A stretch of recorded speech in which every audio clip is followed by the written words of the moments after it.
एक कवि के पास एक व्यक्ति पहुंचा, 2 लाइनें हमें याद आई तो हम आप सबके बीच रखना चाहते हैं। हो सके तो बड़े भाव से सुनना, आपका ध्यान आकर्षित करना चाहूंगा अपनी ओर। एक कवि के पास एक व्यक्ति पहुंचा, उसने कहा राम नहीं है। तो उसने बहुत सुंदर रचना लिखी।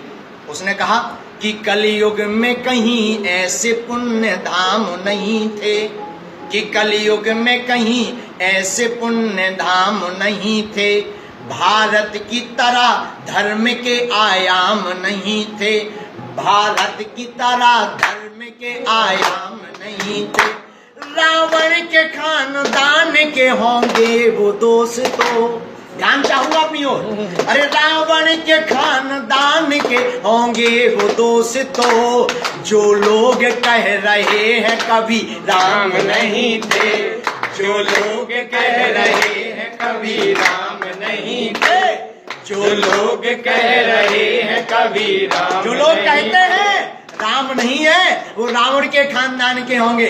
दूसरी पंक्ति में चाहूंगा आपका ध्यान, हो सके तो बड़े गौर से सुनना, कि जब वरदान है तो कैसे कहें श्राप नहीं थे, जब श्राप है तो कैसे कहें वरदान नहीं थे, जब श्राप है तो कैसे कहें वरदान नहीं थे, जब ये कहा कि राम नहीं थे तो ये लगा, जब ये कहा कि राम नहीं है तो ये लगा, जैसे वो कह रहे हो मेरे बाप नहीं थे, जैसे वो कह रहे हो मेरे बाप नहीं थे, जैसे वो कह रहे हैं मेरे बाप नहीं थे।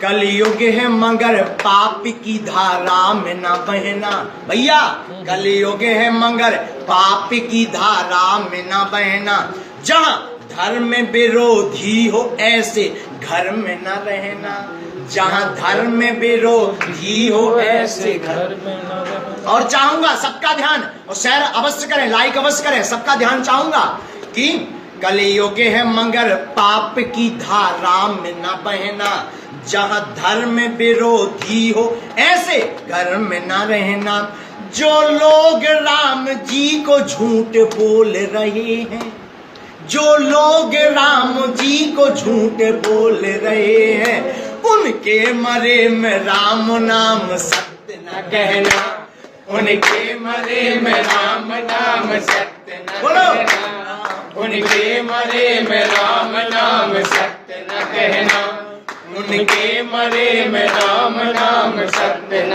कहना। आप सभी देशवासियों को राम जन्म महामहोत्सव की अवतरण दिवस की बहुत बहुत बधाई। बधाई हो, बधाई हो, बधाई हो, बधाई हो, बधाई हो, बधाई हो। सबको जय सिया राम। जो लोग कहते हैं राम नहीं है, उनको ये पंक्तियां सुनाना कि राम है, और अगर नहीं है तो उनके मरे में राम नाम सत्य न कहना, उनके मरे में राम नाम सत्य न कहना। बहुत बहुत बधाई हो सब लोग। 23 अप्रैल से 1 मई तक होने वाली रुद्र महायज्ञ, अष्टादश महापुराण और संगीतमय राम कथा में पधारे, और हमारे ग्राम गढ़ा वासियों की तरफ से सबको बहुत बहुत शुभकामनाएं। बागेश्वर धाम सरकार समिति की तरफ से सबको बहुत बहुत शुभकामनाएं। और रुद्र महायज्ञ हमारे ग्राम वासियों की ओर से किया जा रहा है, समस्त क्षेत्र वासियों की ओर से किया जा रहा है। जो ग्राम गढ़ा वासियों की ओर से यह यज्ञ किया जा रहा, 18 पुराण, संगीतमय राम कथा, रुद्र महायज्ञ, रात्रि में रामलीला, 23 अप्रैल से 1 मई तक, 2 मई को विशाल भंडारा है। सबका स्वागत है। बहुत बहुत धन्यवाद, बहुत बहुत साधुवाद। एक बार प्रेम से कहें बागेश्वर धाम सरकार की जय।